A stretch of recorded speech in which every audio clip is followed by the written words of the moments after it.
Hello guys, welcome to Blue Pen Academy. तो चलिए आज हम गति के बारे में चर्चा करते हैं और सदिश राशियां अदिश राशियां क्या होती हैं इनके बारे में जानकारी करते हैं। अच्छा, सबसे पहले हम अदिश राशियां पढ़ती हैं। वे राशियां जिनको व्यक्त करने के लिए केवल परिमाण की आवश्यकता होती है और दिशा की नहीं, मतलब मैग्नीट्यूड होता है, डायरेक्शन नहीं होती इसमें। जैसे कि लंबाई, चाल, घनत्व, ये सब चीजें काय में आती हैं? अदिश राशियों में आती है। अब इसमें समझ नहीं आया क्या अदिश राशियां होती क्या चीजें? अब जैसे मैं कहूँ कि आपको 4 किलोमीटर जाना है, तो आप किधर जाएंगे?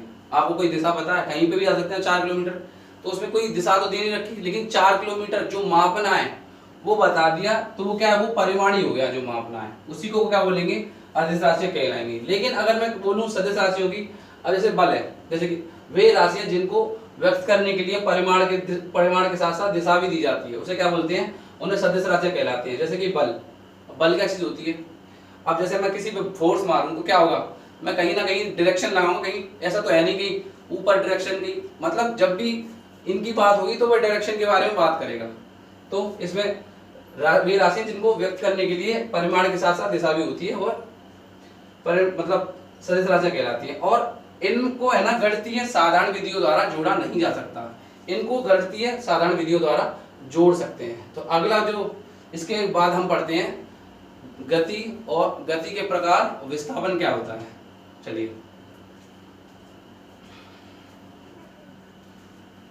तो गति अवस्था और विरामावस्था क्या होती है? तो गति अवस्था, यदि कोई वस्तु अपनी दूसरी वस्तु के सापेक्ष अपनी स्थिति में परिवर्तन कर दे, उसे गति अवस्था कहते हैं।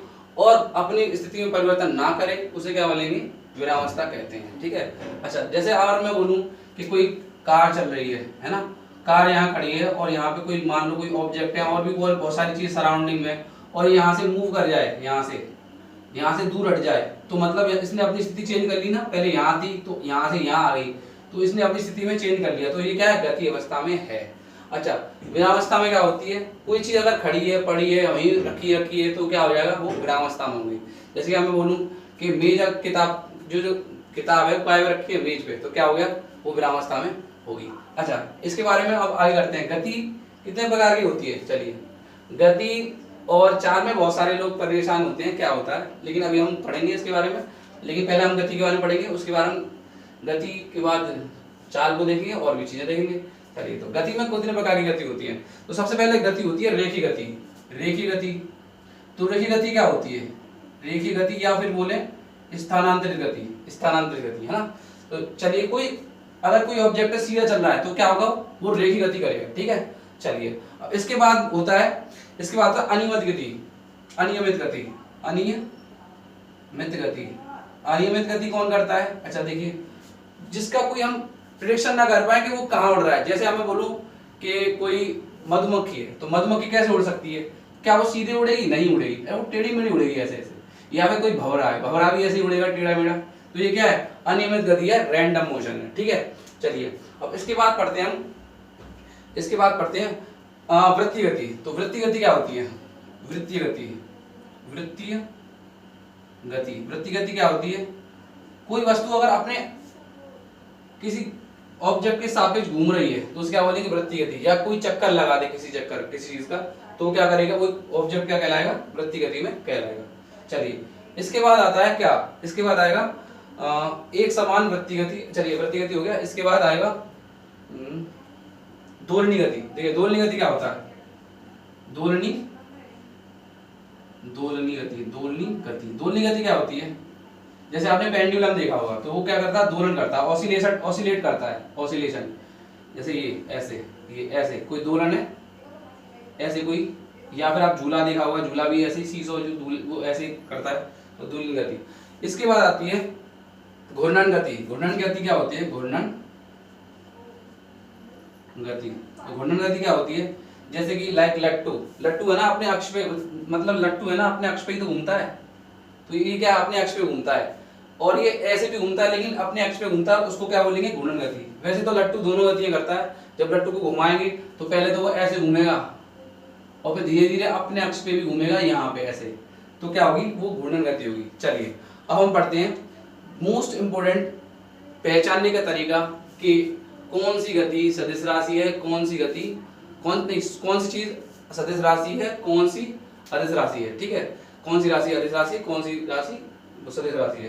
तो उसमें होता क्या है, तो चलिए, तो इसमें क्या होता है, सबसे पहले हम पढ़ेंगे दूरी और विस्थापन। यदि हमें दूरी और विस्थापन समझ में आता है तो समझ लिए सारी फिजिक्स आपकी बिल्कुल समझ में आ जाएगा, फिजिक्स में कुछ भी नहीं बचेगा। बस फिजिक्स दूरी और विस्थापन पे ही शुरू होती है और यहीं से सब कुछ समझ में आ जाएगा, और कोई बल मात्रक वात्रक सब बता दोगे कौन सी सदिश राशि कौन सी अदिश राशि। तो चलिए, तो बात करते हैं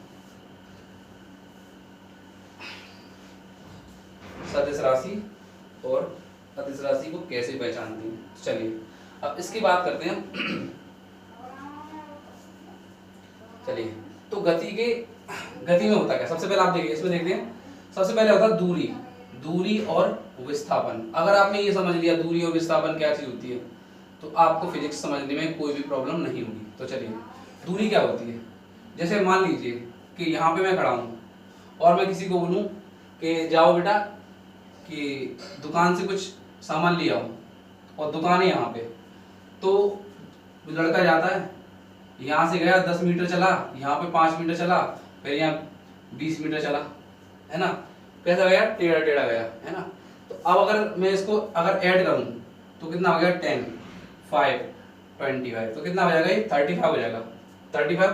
और अगर वो जाके दोबारा लौट के आएगा, जाएगा और फिर लौट के आएगा, तो देखो अगर वो वहां पे रुक जाता तो देखिए दूरी कितनी होती, दूरी होती कितनी, दूरी होगी देखो ये हो जाएगी 35, है ना। अगर वो लौट के आ जाएगा तो 35 और ऐड कर देंगे तो कितना हो जाएगा, जैसे 70 मीटर वो लड़का चल जाएगा, ठीक है।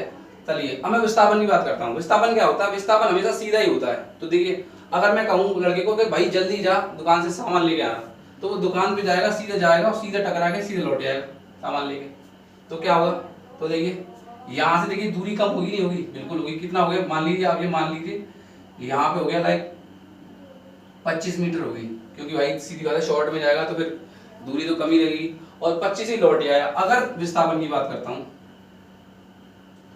अगर वो आदमी वो लड़का अगर वहां पे जाके रुक जाता तो उसकी जो विस्थापन होता वो कितना होता, 25, है ना, 25।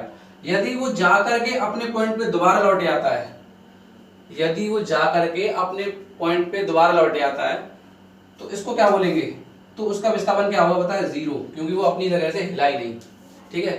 तो यही विस्थापन और दूरी में अंतर है। दूरी हमेशा पॉजिटिव ही होगा, पॉजिटिव हमेशा जुड़ेगी, लेकिन विस्थापन नेगेटिव, पॉजिटिव और 0 भी हो सकता है। और भी बहुत सारी कंडीशंस हैं, उसको हम अभी चर्चा करते हैं।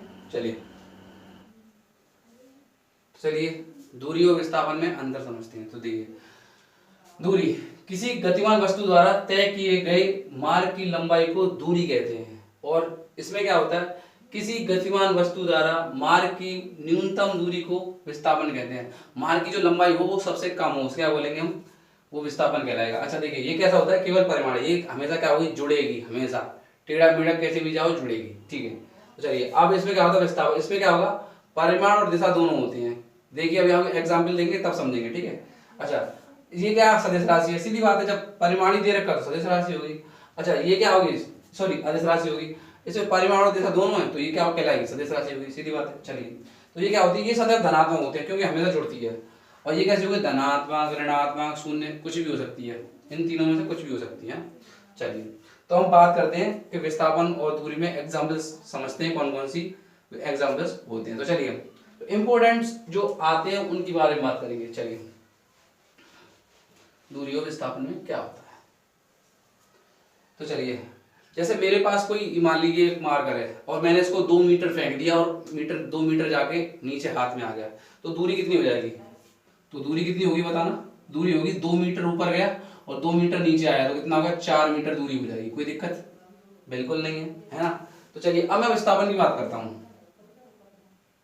आप देखिए अब मैंने ये मार्कर उठाया, 2 मीटर फेंका, हाथ में आ गया, तो कितनी होगी दूरी बताइए, 2 मीटर गया और हाथ में आ गया। क्या इसने अपनी स्थिति चेंज करी, नहीं करी, तो इसलिए क्या कराएंगे, विस्थापन क्या हो जाएगा इसका, 0, क्योंकि ये कहीं चला ही नहीं, कहीं चला है नहीं चला। अगर ये जाके वहां पे टंग जाता तो कहता हाँ इसने विस्थापन तय कर लिया है, तो ठीक है, तो इसकी विस्थापन क्या हो जाएगा, 0 हो जाएगा। अच्छा चलिए कोई दिक्कत नहीं है, अच्छी समझ में आ गया। अच्छा अब चलिए ये 2 मीटर, अगर यहाँ पे 0 है, अगर ये नीचे और चला जाता है 1 मीटर, 2 मीटर जाके ऊपर जाता है, यहाँ से लौट के यहाँ टकरा के फिर ये नीचे चला आता, तो विस्थापन क्या होता, 1 मीटर अगर नीचे जाता तो क्या होता पता, तब विस्थापन बोलते हैं हम क्या, कि विस्थापन -1 चल गया नीचे। तो मैंने कहा था ये पॉजिटिव, नेगेटिव और जीरो भी हो सकता है, तो इसमें तीनों कंडीशन बन सकती है, ठीक है। तो चलिए अब दूसरी बात करते हैं, अब मोस्ट इंपोर्टेंट चीज, चलिए जो इंपोर्टेंट चीज है वो क्या है, चलिए अब मैं बात कर रहा हूँ, जैसे वृत्त है, लाइक ये वृत्त है यहाँ पे, ठीक है, कोई आदमी यहाँ खड़ा हुआ है, ठीक है, अब यहाँ से चक्कर काट के वो यहाँ आ जाता है, ठीक है, तो उसकी दूरी बताइए, दूरी कितनी होगी, यहाँ पे चक्कर काट रहा है, यहाँ पे खड़ा हुआ और यहाँ से चक्कर काट के यहाँ आ जाए, तो इसकी दूरी क्या होगी, दूरी होगी इसकी 2πr, मतलब इसकी परिधि, उसने एक चक्कर काटा ना, उसकी दूरी क्या हो जाएगी 2πr। अच्छा अगर मैं विस्थापन की बात करूं तो विस्थापन क्या होगा, वो यहाँ था, टक्कर यहाँ घूम मतलब लौट आया यहाँ पे, तो विस्थापन तो सीधी बात है 0 होगा, नहीं क्योंकि वो कहीं गया ही नहीं, ठीक है। तो चलिए एक कंडीशन हो गई, चलिए अब दूसरी कंडीशन देखते हैं, चलिए अब दूसरी कंडीशन देखते हैं। अब मैं लाइक लेता हूँ, अब अर्धवृत्त लेता हूँ, आधा वृत्त ऐसे, ठीक है। अच्छा आधा वृत्त ले दिया, तो चलिए अगर मैं बात करूं कि कोई आदमी है लाइक यहाँ पे और वो यहाँ पहुंच जाता है, यहाँ से चल के यहाँ पहुंच जाता है, तो दूरी की बात कर रहा हूँ, वो यहाँ से चल के यहाँ पहुंच जाता है, तो इसकी दूरी क्या हो जाएगी 2πr, क्या हो जाएगा, सॉरी 2πr नहीं, क्योंकि आधा ही चला ना, तो खाली क्या होगा πr होगा, ठीक है। अब इसकी बात होगी, चलो अब मैं बात कर रहा हूँ इसकी क्या है कि विस्थापन की, विस्थापन क्या होगा, अब वो विस्थापन मैंने बताया था, विस्थापन हमेशा सीधा होता है, तो ये तो चलेगा नहीं, चलेगा क्या है ये, तो इसको क्या बोलेंगे व्यास, क्या बोलेंगे व्यास, व्यास बोलो या फिर क्या बोलो डी बोलो, डायमीटर, या फिर क्या बोलो इसको मैं 2r बोल सकता हूँ, तीनों बातें एक ही होती है, ठीक है। तो इसमें विस्थापन होगा। चलिए अब दूसरी कंडीशन, तीसरी कंडीशन और फॉलो देखते हैं, उसके बाद क्या होता है, चलिए हटाता हूँ इसे। अब तीसरी कंडीशन में क्या होता है कि मान लीजिए कि दो ऑब्जेक्ट, दो जगह है ए और बी, यहां से यहां तक की दूरी मान लीजिए 20 मीटर है, 20 मीटर, ठीक है। एक लड़का है वो गया यहां तक गया, कितना 20 मीटर चला, और यहां तक 15 मीटर चल गया, कितना, यहां से यहां गया 20, तो मैं बताता हूँ, मान लो मोहन गया, मोहन कितना चला, पहले 20 चला और यहां तक फिर 15 और चल लिया यहां तक, तो 20 + 15 कितना हो जाएगा, 20-15 कितना हो जाएगा, ये हो जाएगा 35 मीटर, तो कितना 35 मीटर चल जाएगा, ठीक है। तो अब मैं बात कर रहा हूँ किसकी, ये तो होगी इसकी दूरी, ये क्या होगी इसकी दूरी। अच्छा इसके विस्थापन की बात करूं तो विस्थापन कितना होगा, अब देखिए विस्थापन क्या होगा, अब देखिए अब ये यहां से यहां तक की दूरी जो होगी वो विस्थापन क्या है, सबसे न्यूनतम दूरी, तो इनिशियल पॉइंट और फाइनल जो उसकी पोजीशन है, उसके जो सबसे छोटी कम दूरी होगी उसे क्या कहलाती है, उसे क्या कहते हैं हम विस्थापन कहते हैं। तो कितना रहेगा यहाँ से यहाँ तक, ये रहेगा 5 मीटर, तो कितना हो जाएगा, वो मोहन कितना चलेगा यहाँ पे 5 मीटर चल जाएगा, यही हमारा विस्थापन कहलाएगा। अच्छा इसमें एक और पूछ लेता है कि कोई ऑब्जेक्ट है, मान लो ये पेन, ये मैंने ऐसे फेंका, h ऊंचाई तक गया, h ऊंचाई तक गया और वो लौट आया, h ऊंचाई तक गया, h ऊंचाई से जाके लौट आया, तो बताइए उसका दूरी कितनी होगी। तो देखिए दूरी कितनी आएगी, दूरी इसकी होगी